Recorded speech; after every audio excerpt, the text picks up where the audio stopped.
Fala galera, bem-vindo a mais um Água, Café ou Chopp Gelado. Antes de começar, deixa eu te pedir um favor, entra lá, se inscreve no nosso canal, ativa o sininho para receber tudo em primeira mão. Se tiver no Spotify, 5 estrelinhas, dá essa moral pra gente, para que o nosso conteúdo possa chegar cada vez em mais pessoas. Ó, tem muito conteúdo bacana, já são mais de 100 episódios, mais de 2 anos no ar, eleito ano passado o podcast mais relevante do mercado imobiliário. Então, posso te dizer uma coisa, tem muito conteúdo bacana, muita história, muito case que você pode aí aplicar no seu negócio e ter muito resultado. Então aproveita, é de graça. Passa para a galera da sua imobiliária, para o dono da imobiliária acompanhar a gente, que vai ter muita coisa bacana para você colocar em prática. Começando aqui, ó, hoje eu estou trazendo o Roberto da Pipe Mob. Roberto, conheci você ano passado no Conecta, né? A gente teve um bate-papo, mas a gente se viu novamente no Cúpula Summit. O Matheus me aproximou de vocês lá e estou muito feliz de receber você aqui. Primeiramente porque estamos estreitando uma parceria comercial, né? No qual... eu estou muito feliz porque é algo que vai acelerar aqui a minha imobiliária. Então, tudo que eu uso na minha imobiliária, Roberto, só para você entender, eu falo para o mercado porque são soluções que eu acredito que funcionam. Então, você que está ouvindo a gente vai entender um pouco mais a fundo, mas muito feliz de receber você aqui. Fica à vontade para se apresentar para a nossa audiência. Legal, Felipe. Muito obrigado pelo convite. Estou impressionado aqui com a sua estrutura. Muito legal. Realmente... Até eu falei para você, desculpa aos ouvintes aí, estou um pouco com sinusite. Eu aproveitei na madrugada que eu acordei para te conhecer mais, escutar alguns podcasts e realmente assim, é incrível o que você tem aqui. Legal, Estou muito feliz aí de a gente estar junto. Legal, vamos bater um papo aí, entender como a gente pode contribuir através desse nosso bate-papo. A gente estava nos bastidores aqui, né? Muita coisa que a gente já teve, ou amigos em comuns no mercado imobiliário, ou empresas que a gente já trabalhou. Agora diz aí para mim, como que você chegou no mercado imobiliário, cara? Bom, a história é uma história improvável, né? Como eu te falei, né? A gente até tem uma coisa em comum, né? Você fez ciências contábeis, né? Sim. Eu fiz administração, mas eu trabalhei numa empresa de auditoria, né? A Price. A empresa é maravilhosa, aprendi muito, né? Eu uso muito do que eu aprendi lá nas auditorias que eu fiz nos dias de hoje, né? Até como gestor de empresa. Mas chegou uma hora que eu quis migrar para a tecnologia e a internet estava surgindo. Aí, contando a história rápida, eu comecei a desenvolver página na internet quando a internet surgiu. Isso acho que foi em 95, 96. Eu vendi meu carro, fui para os Estados Unidos para aprender com o HTML 1.0 para fazer página para empresas. E acabei me tornando dono de um provedor. Na época, a gente tinha um provedor na Angélica de 128K, imagina. E passou um tempo, eu acabei indo para uma empresa, que era uma empresa mercado corporativo. A gente vendia da IWAP para a empresa. E aí, quando eu estava nessa empresa que acabou se tornando o Zipnet, né? Então, assim, eu vendi para o primeiro link dedicado da TAM Trabalhei no na aeroporto. TAM. Então, primeiro link dedicado eu vendi, enfim... Então, aquelas coisas loucas. Todo dia eu passo ali na Bandeirantes e falei, nossa, como assim? Eu vendi um link de 128K via rádio para TAM. Mas eu estava nessa época fazendo um MBA em São Paulo, na Business School São Paulo. E aí os donos da escola, na época eu tinha 28 anos, 27, 28 anos, os donos da escola falaram, olha, tem um professor aqui de Corporate Finance que está começando um projeto e está precisando de o cara de tecnologia. Você não quer conversar com ele? E nessa época, isso aí foi em 99, estava surgindo o projeto do Planeta Imóvel, que estava montando um time e a gente lançou, vou tentar encurtar a história, né? Então eu caí no mercado imobiliário porque falaram assim, a gente vai lançar um classificados online. Eu falei, classificados online, imóveis, né? Aí, qual era a sua perspectiva do mercado imobiliário nessa época? Eu não conhecia, eu não vou falar que eu não conhecia, porque tem uma história engraçada, interessante, na verdade, né? O meu pai, ele veio da Bahia fazer exército, né? E ele montou um negócio que era um comércio, começou de madeira e virou, no final, a maior distribuidor de ferro e aço de São Paulo. Então, ele, naquela época, a Gerdau não tinha feito o monopólio que tem hoje, né? Então ele comprava ferro e aço e vendia para as construtoras. Muitas delas, quando eu entrei no mercado imobiliário, as pessoas falaram, pô, comprei aço do seu pai, não sei o quê. Infelizmente, a empresa fechou, né? Depois de 30 anos fechou, porque mudou o mercado, enfim. E, então, eu conhecia... O que eu lembro de mercado imobiliário é que eu era moleque, Eu sempre fui ligado com esse negócio de tecnologia. Meu pai passava pedido para a usina via Telex, né? Essas coisas. Eu montei a primeira rede do escritório dele. Rede física, né? Novell, aquelas coisas. E aí eu lembro que o meu irmão trabalhava na área comercial, meu tio, e eu lembro que falava de Gomes de Almeida Fernandes, Gafisa, né? Tecnisa já existia, na época Roque Seabra. Então eu lembrava das construtoras do mercado primário, que é o que meu pai vendia. O que já eram grandes, né? A Bracticolé, que construiu o Berrini, meu pai até era amigo dos donos da construtora, enfim. Então, o que eu sabia de mercado imobiliário era isso, né? Que tinha uma relação que meu pai vendia para o mercado imobiliário, mas eu não conhecia nada, negócio de corretora. Eu lembro que eu passava ali nos Estados Unidos, até que a gente trabalhou na mesma empresa ali. E aí eu lembro que eu vi o Coração, que todo mundo confunde, né? Eu falei, não, mas aquilo ali tem lá em Moema, né? Confunde Gafisa com o Lopes, enfim. Então eu conhecia muito pouco. Eu conhecia quase nada. E aí foi isso. Eu caí lá. Eu acabei, no começo, eu fui diretor de produto, tecnologia. Aí estourou o boleto da internet, eu fiquei comercial lá. E aí, em 2001, 2002, o Flávio Suplicy, que era o presidente, tinha saído da empresa, tinha ido para a Editora Globo. A gente já tinha vendido para a Globo e para o Estado. E aí eu fiquei como CEO lá com 29 anos. Que legal, cara. Recentemente eu ouvi, não sei de quem foi, se não eu citaria aqui, que eu achei foi algo bem, digo assim, até estranho, mas acho que foi o começo da tecnologia, né?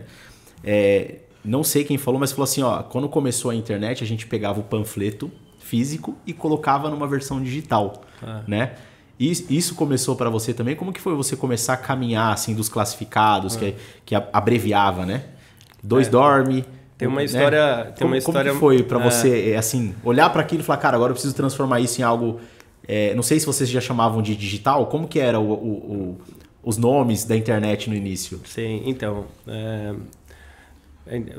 boa sua pergunta, mas eu acho que o buraco, se fosse só folheto, estava fácil, né? Assim, quando a gente criou lá atrás o Planeta Imóvel, a gente contratou a Busali, que era uma consultoria, e ela se espelhou no modelo americano, que na época era a Home Store, que hoje é Homes, né, que era o site da NAR. Então a gente se posicionava como a empresa tecnológica do mercado imobiliário, porque a NAR, né, National Association of Realtors, é dona do Homes, que na época não tinha asilo, não tinha trulha, nada, era o portal oficial da associação, né, que seria do COFES aqui, né? E aí a gente se espelhou neles. Então, assim, eu diria que o primeiro CRM para mercado imobiliário foi a gente que desenvolveu, chamava Top de Vendas, né? O nome veio da onde? Lá era Top Producer, aí eu falei Top de Vendas, né?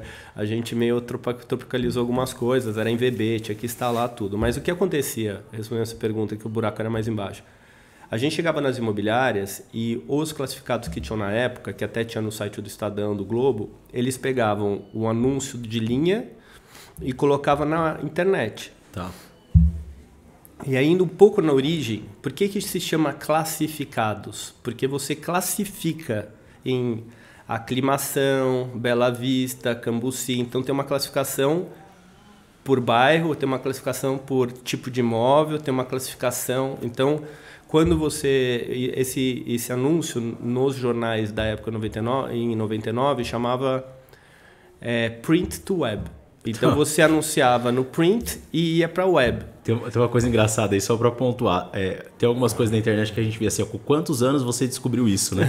Então você que está assistindo a gente, coloca aqui embaixo com quantos anos você descobriu por que chama classificados. Então, os classificados, se entrasse no site do Estadão em 99, era praticamente um anúncio de linha, classificados, e você conseguia colocar o filtro 3, 2, a única coisa que você conseguiria classificar. Tá. E aí, só indo no dia de hoje, como é que você busca? Tem uma busca estruturada em banco de dados. Só que a gente chegava nas imobiliárias, aí tem uma outra pergunta aí que você pode falar para os seus ouvintes. Por que chama ficheiro? Que é o cara que traz os imóveis e distribui nas imobiliárias. Por que chama ficheiro, você sabe? Cara, é porque ele vai pegando as fichas e vai distribuindo nas imobiliárias? Não, porque o sistema da imobiliária antigamente era ficheiro. Ah, eu não sabia. Aprendi agora. Então, aquele onde você coloca... Hoje nem tem mais, né? Nem tem mais aqui na nossa região não existe esse cara. Eu sei que ele existe na Zona Sul, Isso. no centro. Aqui na Zona Leste, essa figura não existe. Isso. O pessoal mais jovem nem sabe o que é cartão de visita, né? Mas assim, é aquele negócio que até ultimamente tinha o ficheiro que você colocava as fichas. Então, tinha as fichas. Então, como é que era? 30 anos atrás, você chegar numa imobiliária, você falava assim, eu vi um imóvel ali. Aí o pessoal ia no ficheiro, tirava um cartãozinho e que tinha lá os dados do imóvel escrito à mão. Era o CRM, né? O CRM. O CRM era... Eu estou entregando minha idade, né? Ainda não fiz a barba. Mas tem imobiliária que ainda está assim, tá? Então, o que a gente fazia? Eu tinha uma equipe no Planeta Imóvel que a gente ia nas imobiliárias, pegava esses cartões, digitava num Excel. Na época, os notebooks pesavam uns 20 quilos, né? Digitava num Excel estruturado por coluna.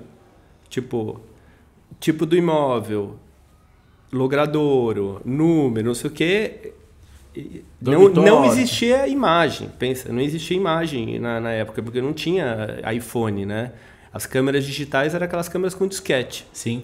Então, a princípio, a gente pegava esse ficheiro, passava para um Excel e fazia o upload. E em 3, 4 meses, incrivelmente, a gente conseguiu lançar o Planeta Imóvel com 120 mil anúncios.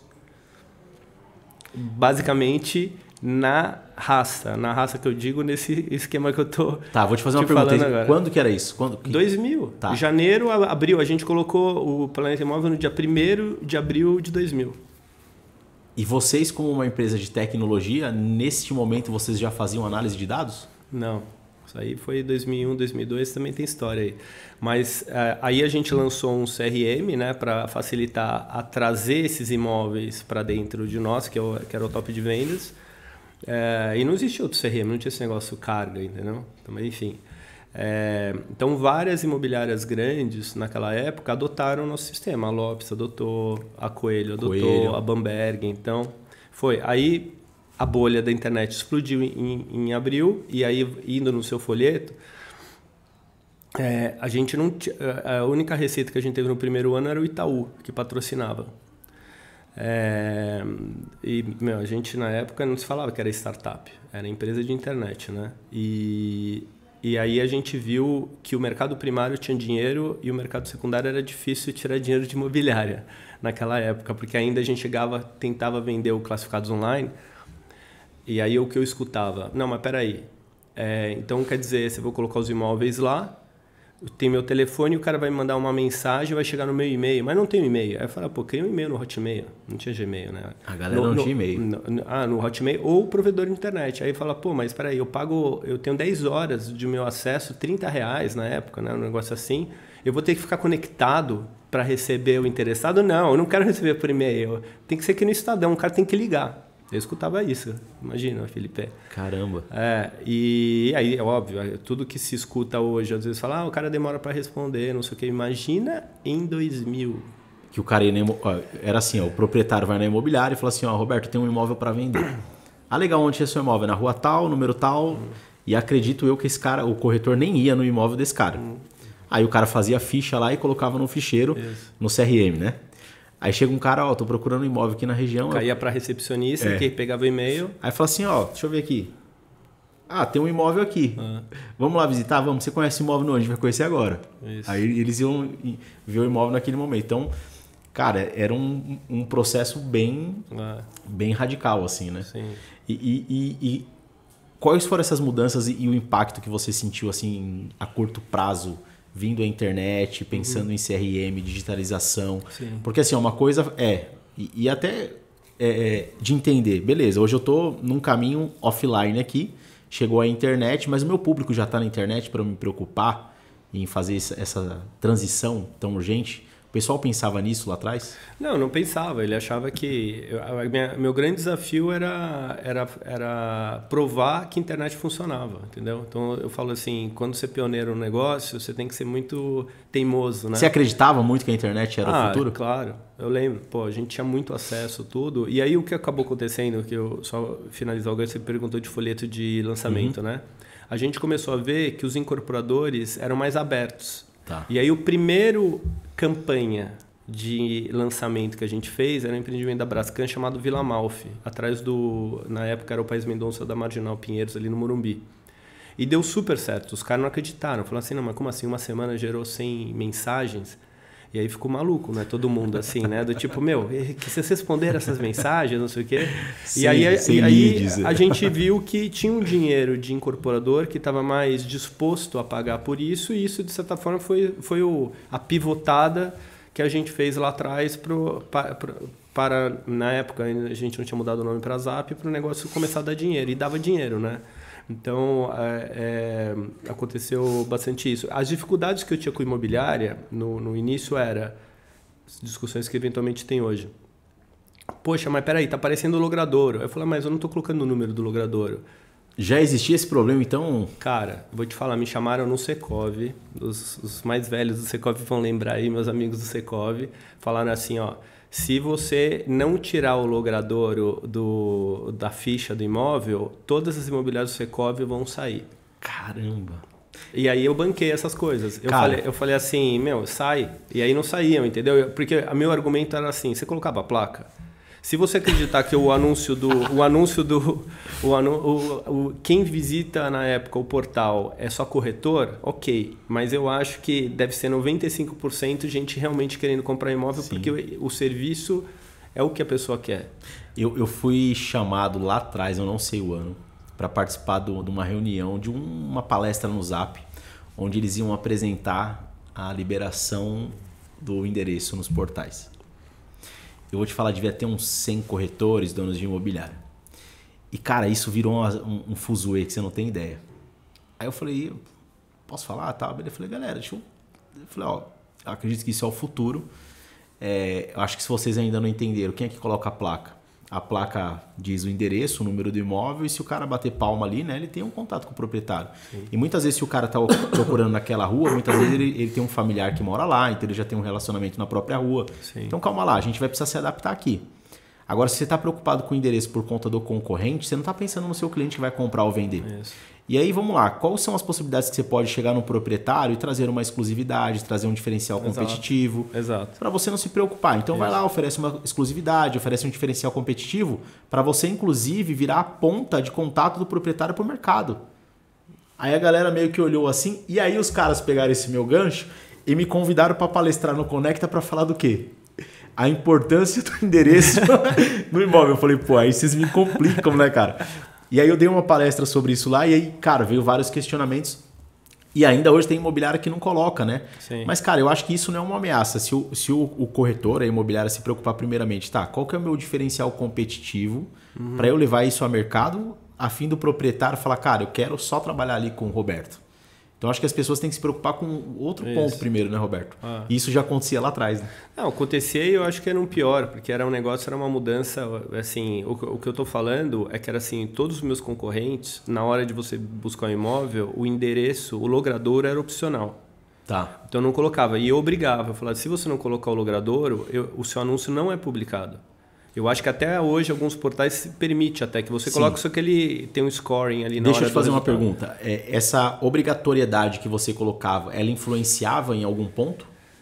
Então, eu já comecei a priorizar esse tipo de coisa, na época o algoritmo lá da busca, de tentar colocar isso. Eu não exigia o número, mas a rua sim, que a pessoa queria saber. Eu quero morar, sei lá, na Bela Sintra ou na Tietê, não nos Jardins. Você pensava na experiência do cliente que estava na busca? Ou ele já, o algoritmo já dava uma... Não, eu pensava em valorizar as imobiliárias que tinham isso. E, cara, eu vou falar de 2002. E faz sentido. Em 2002, coisas que eu fazia. Eu tinha já uma pesquisa lá de oferta e demanda. Então, eu mostrava assim, onde estava a demanda, por número de dormitórios, área. A gente tinha muita coisa legal, incrivelmente.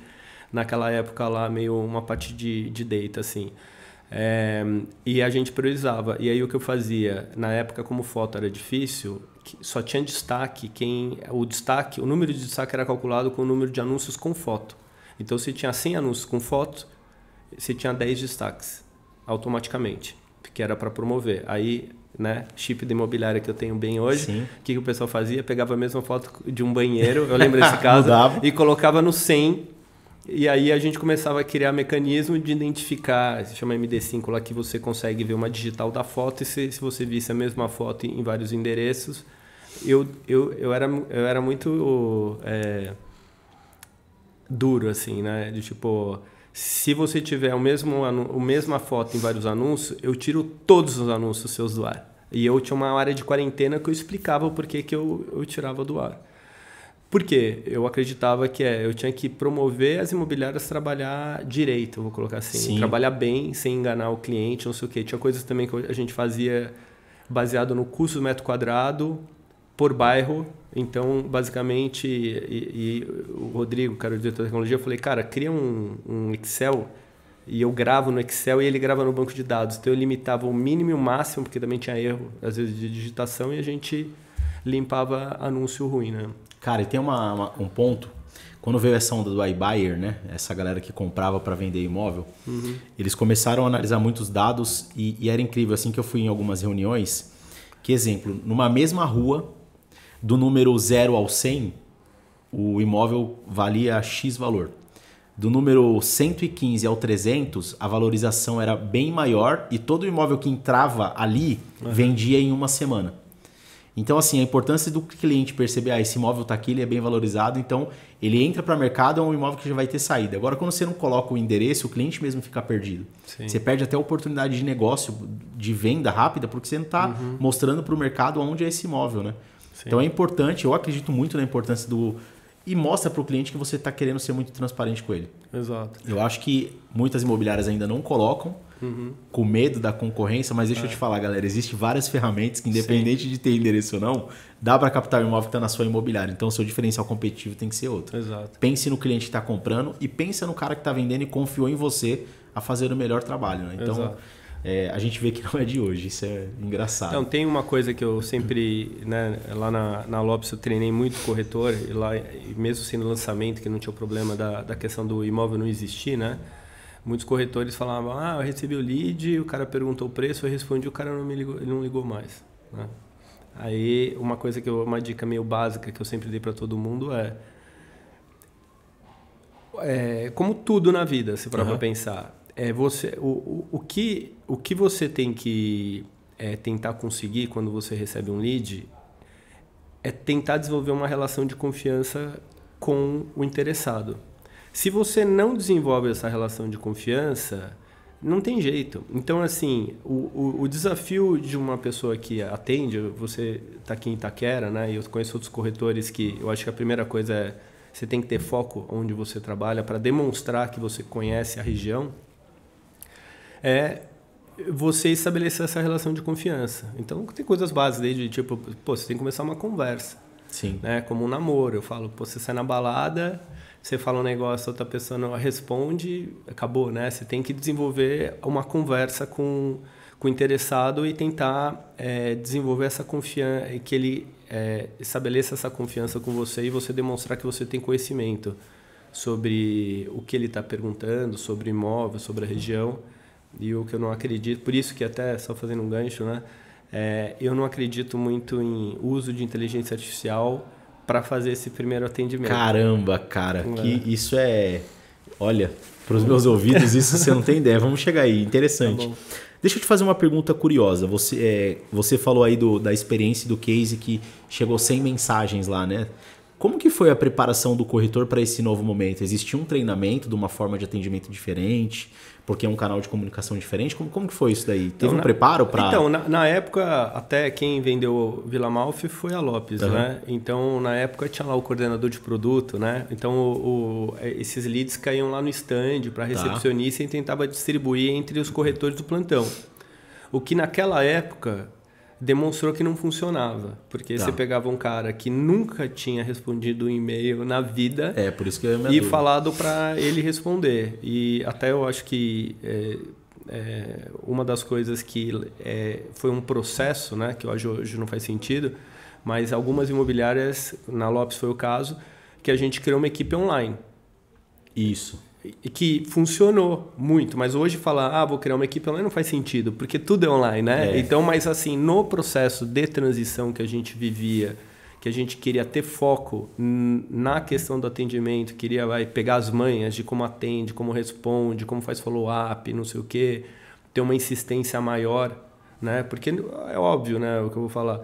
O cara que vem da internet é uma pessoa mais verde em termos de maturidade do processo de compra. Eventualmente você está falando com um cara que ontem decidiu, eu acho que eu vou comprar um imóvel em Itaquera. E o cara não tem a mínima ideia de qual é o valor do metro quadrado, o que tem disponível, se ele consegue comprar o valor que ele acha, se ele consegue comprar o imóvel que ele quer, né? Se ele tem condição, liquidez imediata ou financiamento. Então, o corretor, se ele identifica esse cara nesse início, ele tem que educar o cara. E aí você estabelece a relação de confiança com ele.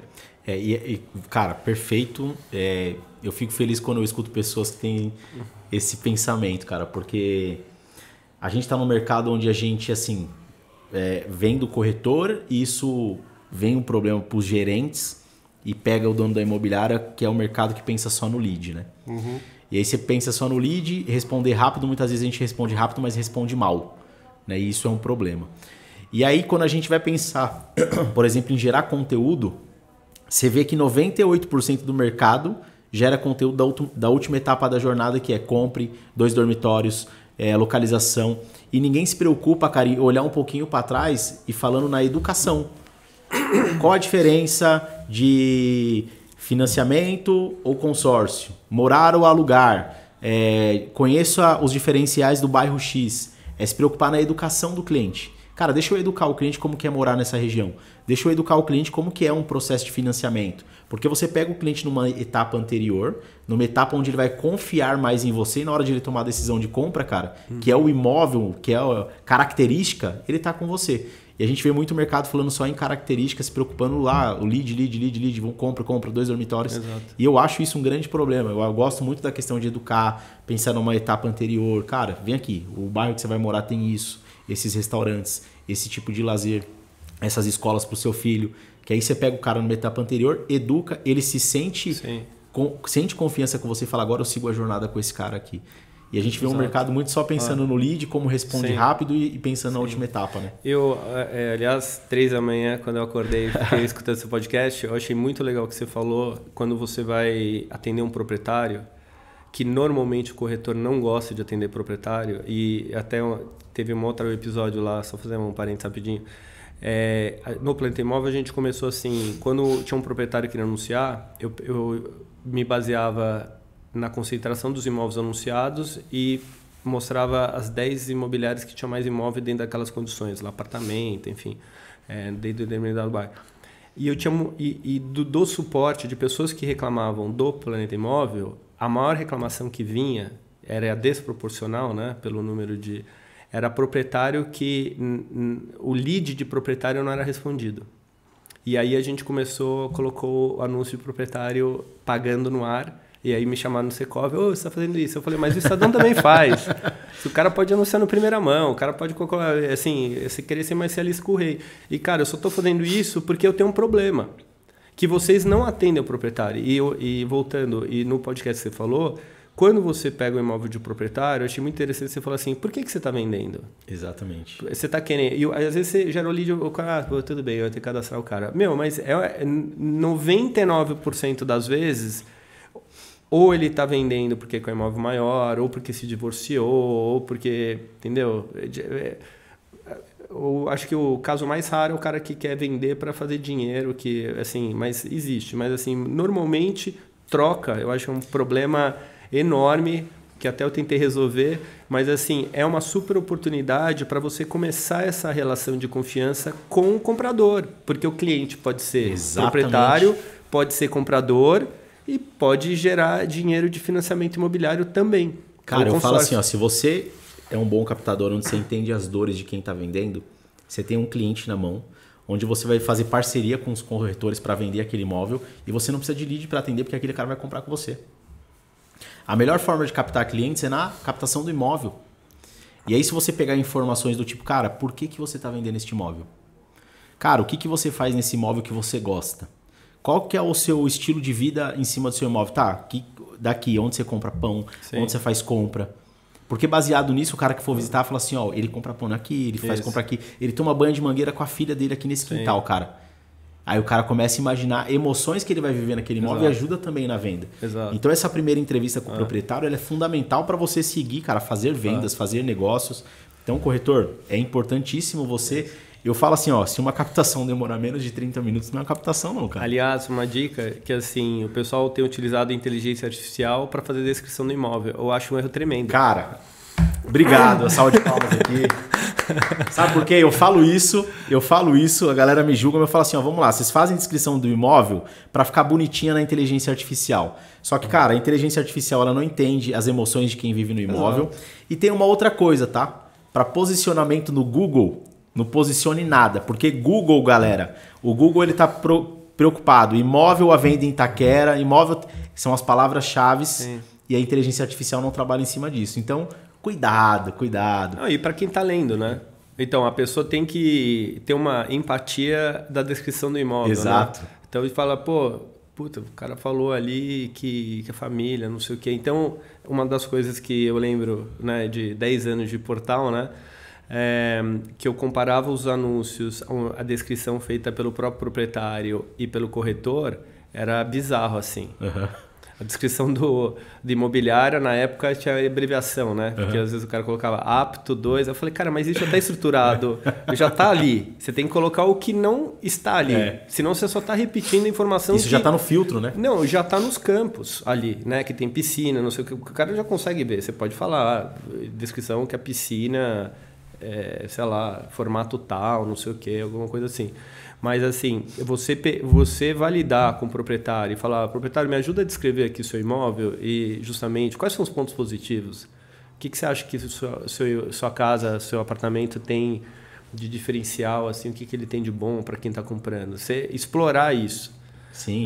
Exemplo, eu vendi minha casa lá e eu sempre falava, a garagem da minha casa eu passei a fiação de iluminação por dentro de uma corrente de moto, que eu sou fascinado por moto.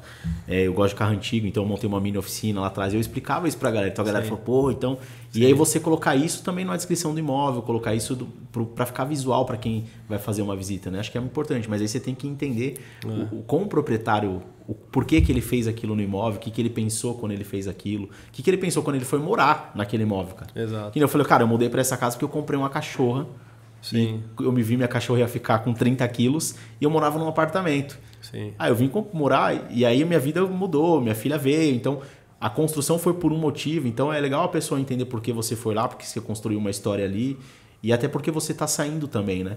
É legal você ter esse diálogo com o proprietário para você ter argumentos, inclusive, para vender. Então, eu acho muito importante. Sim. Quero te fazer uma pergunta. Vamos lá. O que você diz aí sobre a inteligência artificial, aí, já que a gente tocou nesse ponto? Eu, hoje, assim, a gente, né, no PipeMob, meio disciplina, né? Tá. É algo que tudo, né? Hoje o programador, na hora de fazer tudo, acho que você tem que usar isso. Hoje eu pago lá no OpenAI, no ChatGPT, acho que custa, sei lá, $20, um negócio assim. Eu acho que são os R$100 mais bem gastos que existe. Só que e eu acho assim, falando de OpenAI, né, Microsoft, né, com o Gemini do Google e outras, OpenAI, essa última versão 4O, é espetacular, é absurdo. Vou dar um exemplo. Ontem, eu tenho 5 filhos, né? Uhum. Então, a minha filha de 9 estava indo dormir e falou assim, papai, eu tô ansiosa, que hoje ela tem uma apresentação de dança, né? Aí eu falei assim, vamos testar aqui o negócio. Aí eu falei assim... até eu posso mostrar aqui. Eu falei, a minha filha Valentina, ela tá ansiosa, não sei o que ela pode fazer? Meu, é incrível a resposta que deu, assim. E falou, você tem que respirar, não sei o que, papapá. E aí depois falou, você pode contar uma história? E aí ele falou assim, vou contar uma história, que não era de dança, ela tem uma apresentação de canto. Vou contar uma história para Valentina dormir e na história tinha um personagem que cantava. Eu falei, como assim, né? E ela dormiu, cara. Assim, foi incrível, assim, foi um negócio absurdo. Eu depois entrei e mostrei para minha esposa e falei, não dá para acreditar nisso. É assustador. Mas assim, nos negócios, por isso que eu digo assim, eu acho que hoje tudo, eu vou fazer uma apresentação, eu peço para revisar, eu peço para me ajudar. E o que você precisa saber fazer com o OpenAI é saber perguntar. Eu fui num evento que eu até recomendo todo mundo, talvez aí ano que vem eu vou levar uma galera do mercado imobiliário que chama SXSW, South by Southwest, em Austin.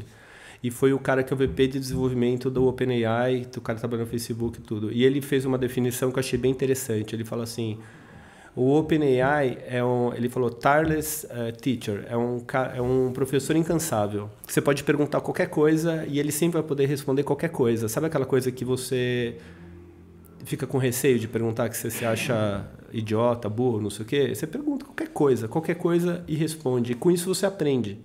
Só que você tem que saber perguntar. E a gente aí, fazendo um gancho do PipeMob, a gente vai lançar um negócio, já estamos começando a testar, com WhatsApp conversacional.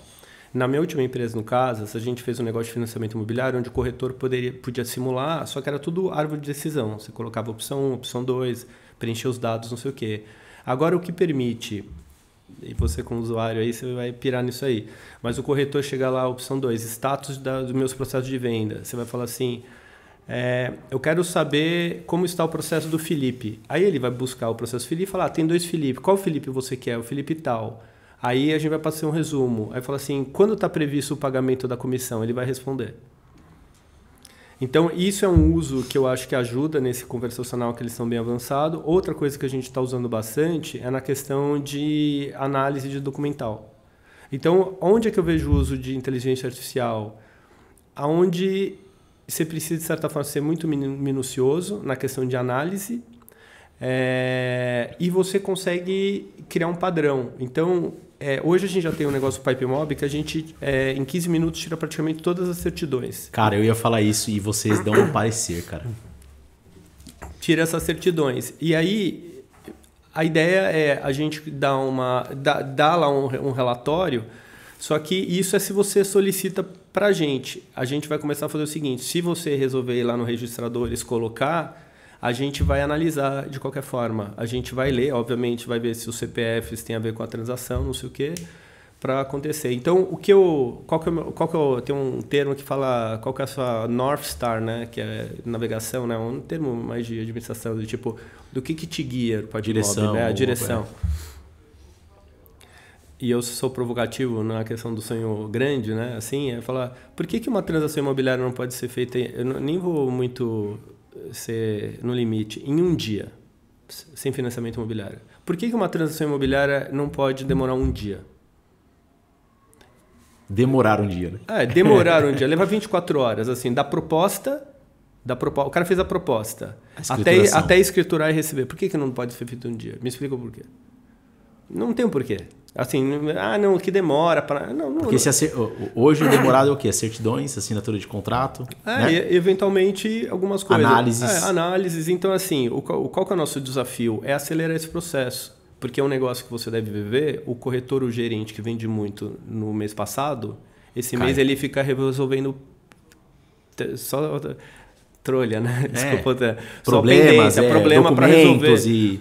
Entendeu? E a gente quer abreviar isso daí e no final, se a gente der transparência para as partes, obviamente trazendo o tabelião, o financiamento, tudo, todo mundo vê numa esteira. Então o corretor não vai ser caminho crítico de comunicação, de solicitar o gerente, né? E essa questão da repetição da informação. Para pensar. O cara te manda CNH. Quantas vezes essa CNH está em quantos sistemas? Está no sistema do Itaú, do Bradesco, do tabelião, do celular do corretor, do gerente, no Google Drive da sua imobiliária? Não precisa. Então tem muito trabalho repetitivo, tem muito erro. E eu falo, o erro é mais ou menos. Tem muito erro. Você chegou na escritura com um número do RG errado, que você digitou o 9 no lugar do 8, volta. E a galera fala que assim, o acerto vem da repetição e o erro também vem da repetição, né? E às vezes você fica repetindo a mesma coisa, o mesmo número, o mesmo processo, você acaba errando o número de documento. E a outra coisa é o seguinte, como é que você vê conversão de venda? Você pega lá, gerei 3.000 leads no começo do mês, aí você vai lá e vê quantas vendas você teve. Sim. Só que você fala, vou tentar caçar quanto tempo demorou. É tudo manual. E para você melhorar um processo, e aí a analogia que eu faço é, imagina uma linha de montagem de carro. Os chineses estão montando o carro em menos de um dia. Quando começou a linha de montagem, um carro demorava 3 semanas para montar. Então, para mim, o processo de uma venda é igual. Entendeu? E como é que você melhora? pegando as subetapas. Então, antigamente, até eu fiz um post no LinkedIn que eu pedi para o OpenAI e falei, gera uma imagem de uma linha de montagem. E é perfeito a imagem que gerou. Um monte de gente trabalhando para montar o carro. E gera uma linha de montagem atual do Tesla, da BYD, não sei o quê. Tá todo mundo na tela do computador e os carros estão passando lá. E a venda deveria ser assim. Cara, agora vamos lá, para a galera entender um pouco assim, esse nosso bate-papo, né? Eu conheci o PipeMob há um tempo atrás, lá com os meninos, e aí tive a aproximação, como eu falei, te conheci no Conecta, tivemos uma aproximação através do Matheus, da Auxiliadora Predial, agora no Cúpula. E, cara, é um sistema que eu venho acompanhando e agora a gente, de fato, virou parceiro comercial, digamos aí, estamos implantando na imobiliária. Estamos fazendo agora, essa semana a gente começa a fazer a implantação, né? Mas é um sistema que, cara, é sensacional, assim. Desde a parte da proposta, você já começa a transformar uma esteira visual, onde você consegue selecionar se o cliente está fazendo um financiamento, você consegue cadastrar os parceiros que estão no seu negócio, já encaminhar para o cara pegar, você consegue colocar o escrevente, você consegue colocar etapas de validação do gerente ou do jurídico, as certidões você pega em minutos, já vem ali com parecer breve, onde o advogado dá o ok, o contrato já dispara, tem pagadoria, cara, facilita, emissão de nota fiscal, de MOB, depois isso já vem num único relatório. Enfim, cara. Dá visibilidade para o comprador proprietário do processo. Sensacional. Explica um pouco mais sobre o PipeMob, como que vocês pensaram isso a mercado, porque assim, é uma plataforma, não sei como vocês chamam, plataforma ou sistema, ou tem um outro nome que me TRM. Mas assim, cara, eu acho que é algo que todo mundo em algum momento já pensou. Acho que todo mundo no mercado, cara, podia ter isso, mas ninguém de fato nunca parou e foi lá e fez. Explica um pouquinho para quem está ouvindo a gente. Tá bom. Bom, a história do PipeMob começou com Danilo e Olavo, né? Então, até na apresentação que a gente faz, né, para novas imobiliárias, a gente brinca assim, eu, Danilo e Olavo, a gente tem cresce, né? Então, isso já dá uma desarmada, né? Porque normalmente a imobiliária fala, pô, os caras vêm trazer uma solução aqui, os caras não entendem esse negócio. Então, o Danilo também é advogado, já fez milhares aí de, talvez centenas de transações imobiliárias aí de compra e venda, não sei o quê. E ele tinha, a família dele, até aqui da Zona Leste, né? Tem a Chavante, que virou Remax, e o Olavo tinha Piton, que se juntou ao Danilo numa franquia da Remax. E aí o Danilo, ele trabalhou na Dell, enfim, né, tinha esse lado, e ele tentou, o nome PipeMob vem porque ele tentou usar o Pipe Drive, que é uma ferramenta de gestão de processo, tipo um Trello, com aquelas ferramentas de integração, tipo o Zapier, com o Google Docs, não sei o que, para fazer o processo de venda. E aí viu que não funcionava e falou, quer saber, vou desenvolver um negócio do zero para mim. Que legal, né? Então, acho que o bacana é que começou como uma solução interna para resolver um problema deles mesmo como imobiliário. E o legal assim, galera, vocês que estão ouvindo a gente, eu conheço o Danilo, o Olavo, a Piton parceira de negócio, então assim, o Danilo eu sei que ele conhece muito de mercado, já vem de família, então, e ainda você falando assim, foi uma solução feita para casa, então é algo feito para o mercado mesmo, né? Isso. Então, às vezes quando você vai desenvolver um produto, né, eu já desenvolvi CRM, até às vezes, né, assim, se eu escutasse todos os associados do Secov, eventualmente... LopesNet, fala do LopesNet aí, quem já no mercado imobiliário todo usei LopesNet. Enfim, então tem algumas coisas que às vezes a gente tem que acreditar no que é melhor, né? E eventualmente assim, eu acho que é importante sempre quando a gente vai lançar uma funcionalidade e tudo, a gente meio valida antes, né, de testar um pouco a aderência, né? Então do que ficar desenvolvendo... Eu me considero uma pessoa de produto, né? Eu acho que produto de várias empresas aí, as startups, cai uma pessoa, né, de paraquedas no mercado que não conhece, e o cara fez sem desmerecer ninguém aí, mas fez uma que fala Ivy League, né, uma faculdade tipo Harvard, MIT, não sei o quê, tem acesso a dinheiro, coloca o negócio de pé e o negócio não fica de pé porque ele não conhece a realidade, os detalhes do mercado, nunca fez um contrato, não sei o quê. Mas então aí voltando, o PipeMob surgiu disso daí, ele começou a desenvolver para ele, como ele estava na Remax, e a Remax, nesse negócio de rede, outras imobiliárias da rede começaram a usar, E aí eu apareci na vida deles, né? Por acaso, porque a última empresa tinha vendido para Acredita, eu estava num processo de saída e coincidentemente eu encontrei o Olavo no evento da Microsoft, com o Secovi, até onde estava eu, o Dadian, o Claudio Ermolim, tudo. E aí isso faz exatamente 1 ano. E aí eu falei, olha, eu acho que tem eu estava pensando em fazer um negócio parecido, a gente acabou juntando as escovas de dente aí, né?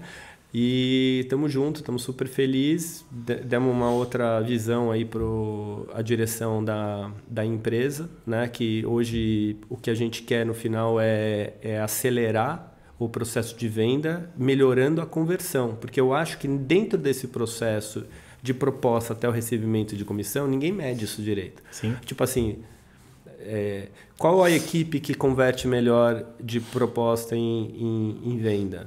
Quanto tempo cada equipe ou cada corretor consegue fazer isso daí? Quanto tempo está demorando? O meu assessor de crédito, confio nele pra caramba. Quanto tempo ele está demorando nas etapas de financiamento? O tabelião é bom mesmo? Quanto está voltando de pendência? Então, para você melhorar um processo, você tem que quebrar em subetapas e você medir o tempo. Cara, eu tenho um treinamento chamado Prática Intensiva de Vendas, que chama PIV. Virou até a reality show, tá no YouTube aí, quem quiser assistir. E eu trago, cara, o funil de venda fora do que o mercado apresenta. Porque o mercado traz lá lead, agendamento, visita, proposta e venda. Eu falo, cara, quando você vai lá, visita, proposta, documentação, contrato, financiamento, cara, existe muitas etapas ainda. Muitas etapas. E não existe mais o funil de venda, existe a ampulheta, porque depois da venda existe a indicação, né? Sim. Então, assim, até na imobiliária a gente começou a acompanhar que, por exemplo, quando chegava na etapa proposta, tinha venda que caía antes do contrato. Então, por que eu falo proposta-venda? Eu preciso entender por que cai antes na etapa do contrato. Foi desacordo comercial? O que foi? Ou demorou. Ou demorou. Então, aí o mercado só olha, cara, visita a proposta, tá errado. Não, cara, para mim, eu tenho até uma... um dos propósitos que a gente tem é melhorar a reputação do mercado imobiliário. Uhum. E para mim a reputação ruim que o mercado imobiliário carrega, para mim tem mais a ver com a fase de proposta em venda do que do lead em visita. Porque, cara, o mercado brasileiro, não tem exclusividade, todo mundo sabe, assim, cara... Mas assim, o corretor ali tem a chance de fazer um negócio bem feito. E até recentemente eu vendi um apartamento da minha mãe. Cara, o cara, tem um cara com proposta, o quê? Falei, nossa, o corretor é muito bom. Tá demorando um tempo, meteu a proposta.